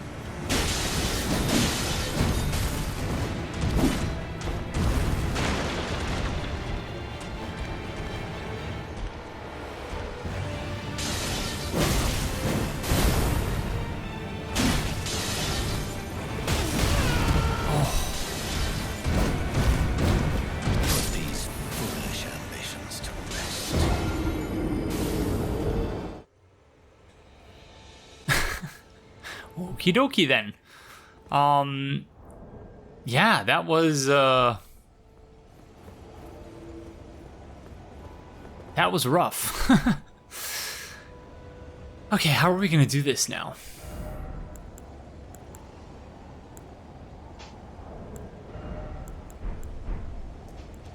Okay, I guess we'll give it a try with fast roll.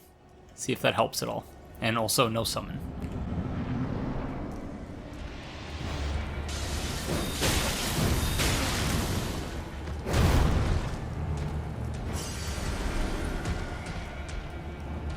Actually, you know what?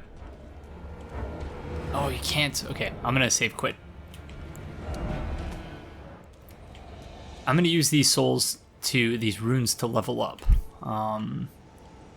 so that I'm not concerning myself with picking up souls every time I start the boss fight, because that can be a distraction.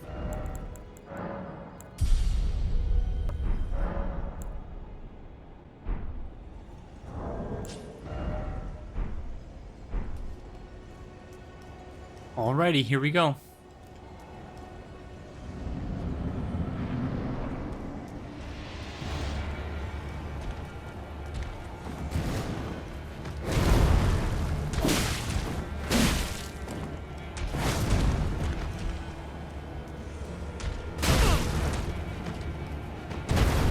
Panic rolls. It's gonna take some time to get the timing right. Oh, on those dodges.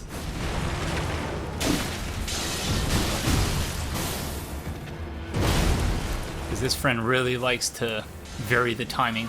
Oh.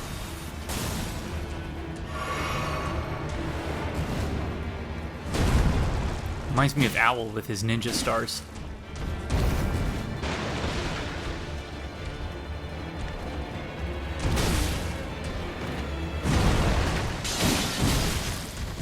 Well, it turns out the NPC summon was actually the only reason I came anywhere close to defeating this friend in the first fight. I'm not doing well.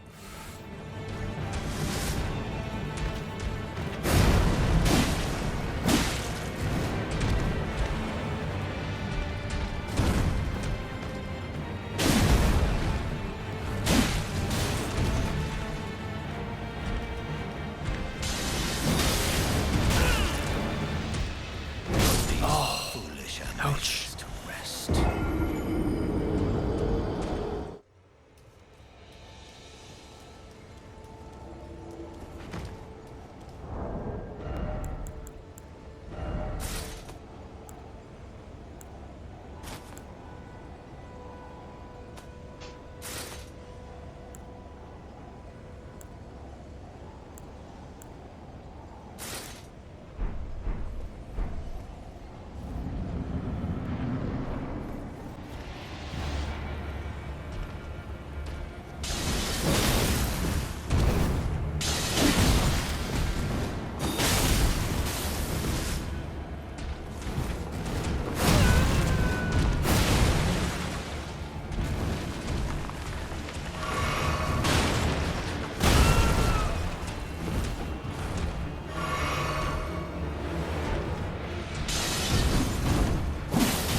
Misread that big time.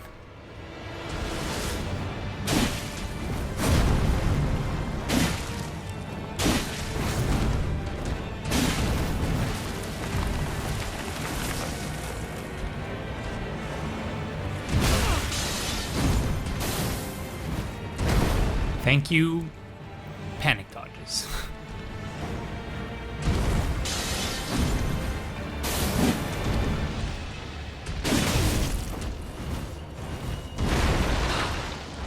Panic dodges consumed all my stamina there. Giveth and taketh.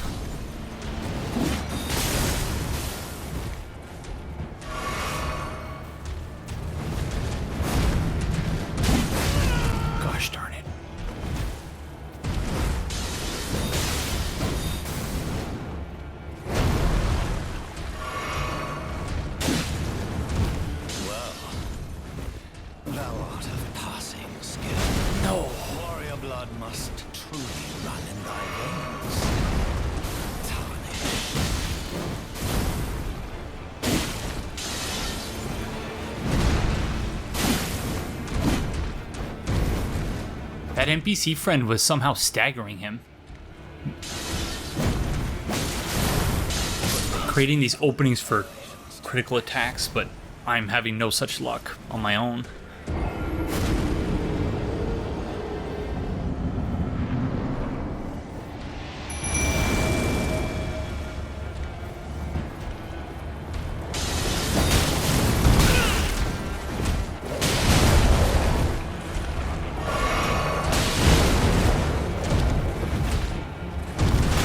Oh my gosh.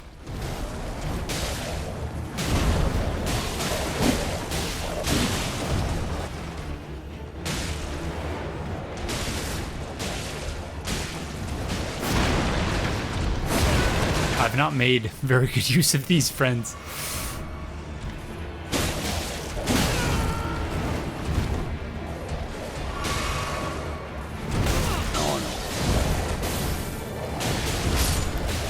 Oh no, rip friend.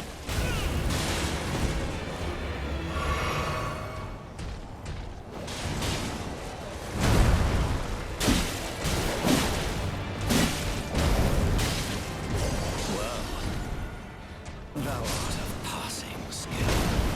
Warrior blood must truly run in thy veins. Tarnished. Oh no. Oh, I wasn't on the right side.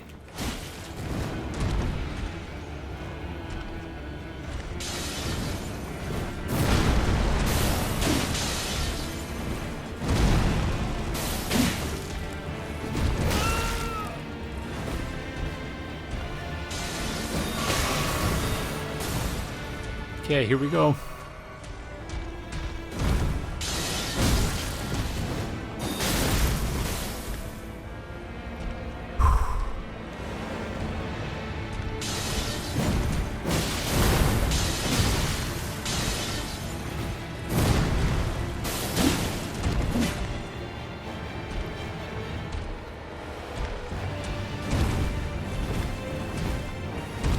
These foolish ambitions to rest.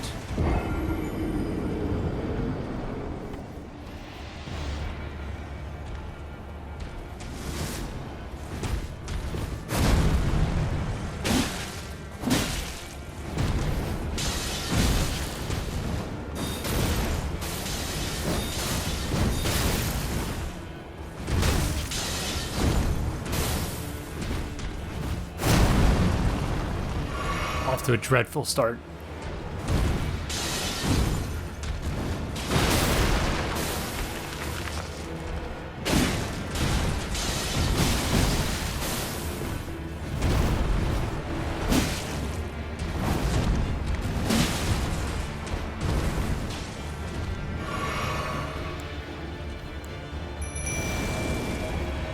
Sick 'em, friends.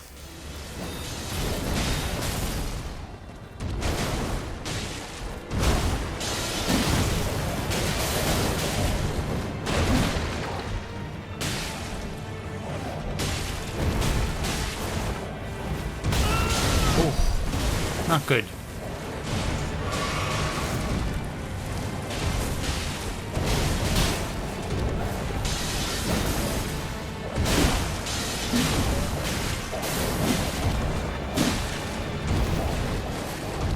Well, thou art of passing skill.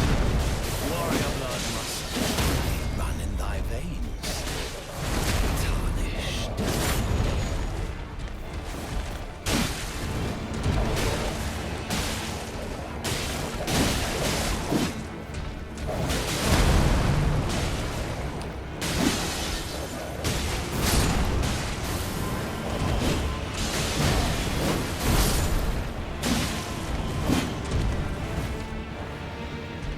Rip doggo friends, thank you for your help. Oh, rolled way too early there.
jellyfish friend poisoned him.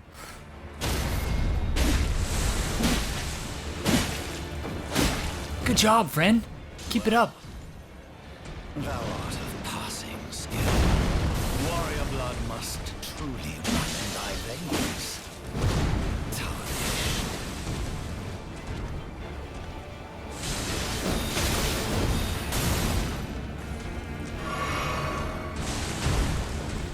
No, jellyfish friend. No.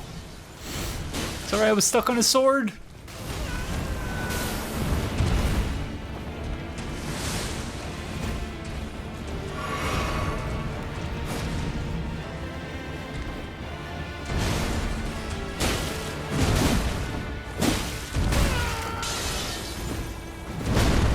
Oh, just barely got out of the way of that one.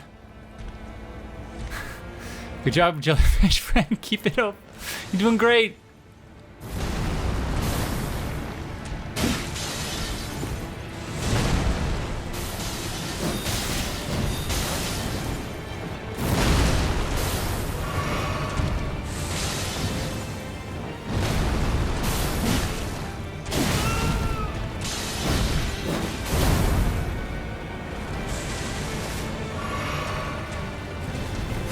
Oh no!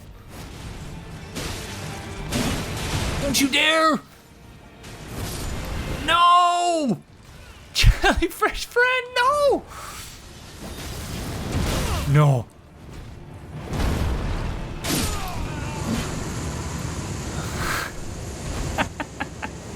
That one was for jellyfish friend. Wow. I think that... Remember thee, tarnished, smouldering with thy meager flame. Cower in fear of the night. The hands of the Fell Omen shall brook thee no quarter. Okay. I feel like that was the first true boss fight of this playthrough. Oh, wow. And it feels, yeah, it feels really, really good to have defeated that friend. Wow, 12,000 runes we got for the pleasure. Wow, okay. That was quite the boss fight. I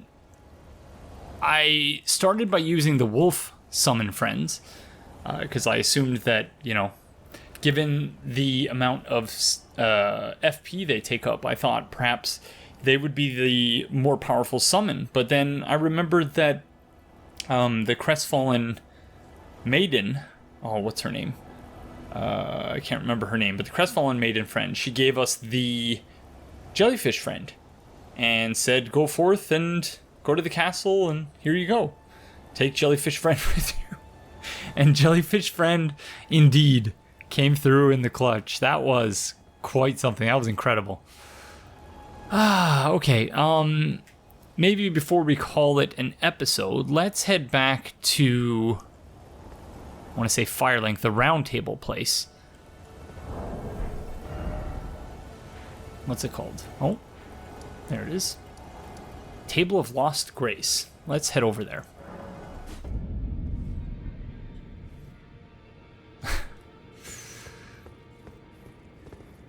Oh, we wanted to buy some armor. With all these runes, you know what? Yeah, we should buy some new armor. But first, let's tell Crestfallen Maiden Friend about Jellyfish Friend and how helpful they were. If I do have a... Oh gosh, okay, yeah. We purchased the armor. Sorry, I will eventually remember where everyone is. Not there.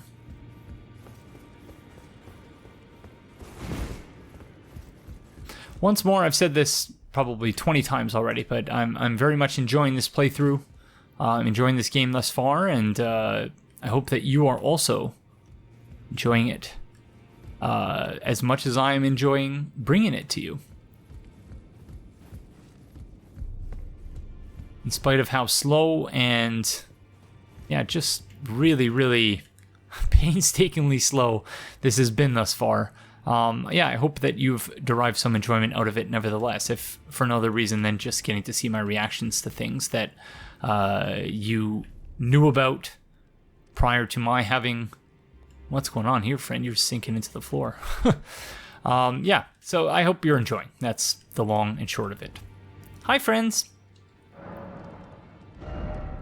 Okay, suppose we should compare it, actually, to our present.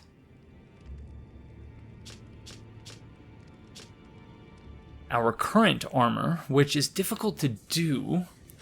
So 19 poise, 12-4 physical damage negation. That's, I guess, a baseline.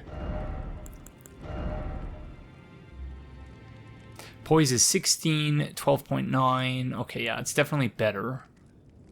32, 55, 23, 23.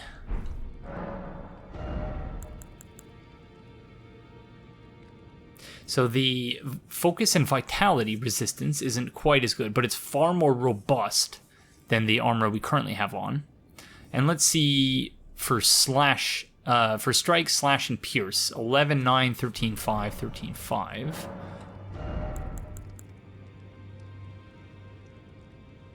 So it's identical in terms of the physical damage negation, but magic 10, 9, 10, 9, 9, 5, 8, 8. Unless I just looked at the same thing twice, I might have done that.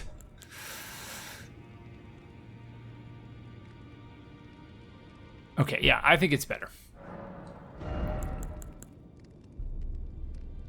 Let's do it. Let's do it.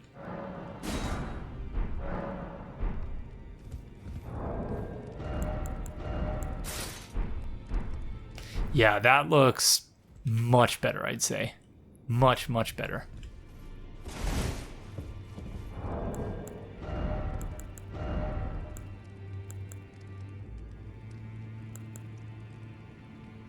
So the old armor does have better immunity, robustness.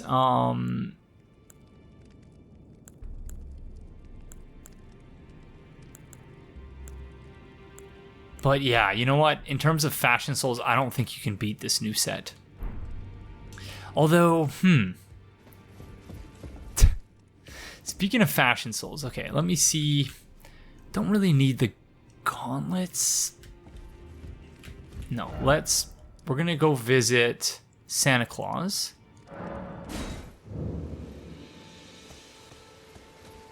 And purchase the helm. It's you again. Always a pleasure. Care to purchase anything?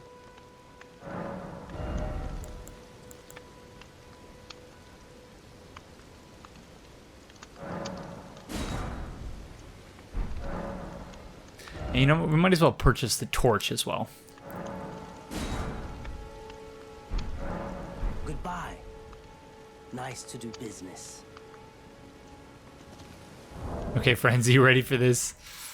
We should make sure that first it's actually...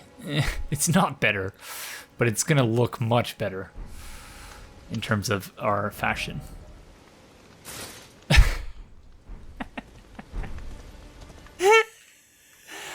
Oh, man. That's... Wow.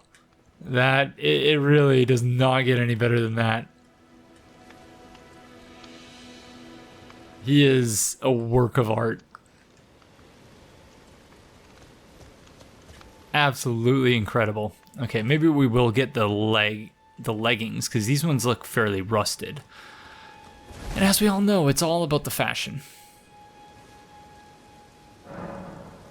Now, once again, I sat down at the site of grace to warp. Whoops.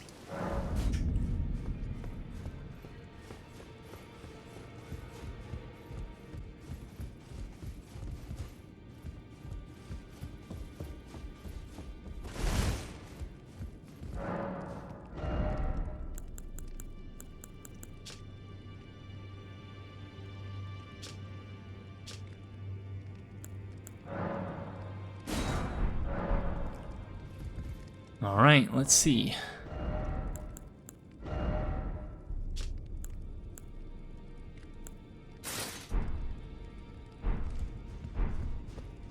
Looking good, I gotta say.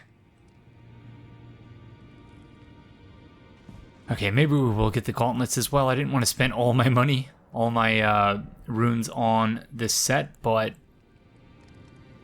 that's okay. Because when you're looking as good as we're going to be looking, that's all that matters. Ooh. Ooh, I'm getting... Is it hot in here or is it just me? It might be getting hot in here. It's 28. Not as hot as it was yesterday, thankfully, because the AC is on, which, again, I hope that hasn't undermined the viewing experience in any way, shape, or form for any of you. You can't actually swing the torch. You just sort of hold it. That's disappointing.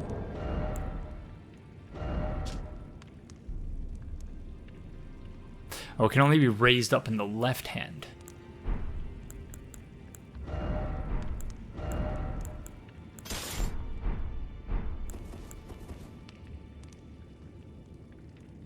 Oh, wait, what? I had it in the left hand.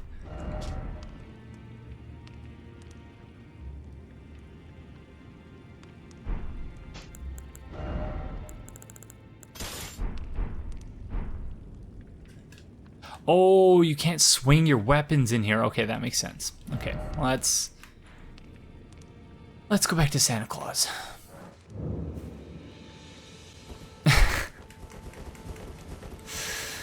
Oh man, what a just majestic work of art this character is. Regret? I don't regret you at all. I initially did sort of regret you. But yeah, you've shown yourself to be quite capable, friend. Absolutely a stellar creation. Okay, friends, well, that's going to do it for this episode. But thank you all very, very much for joining me, and I will see you in the next one. Bye-bye.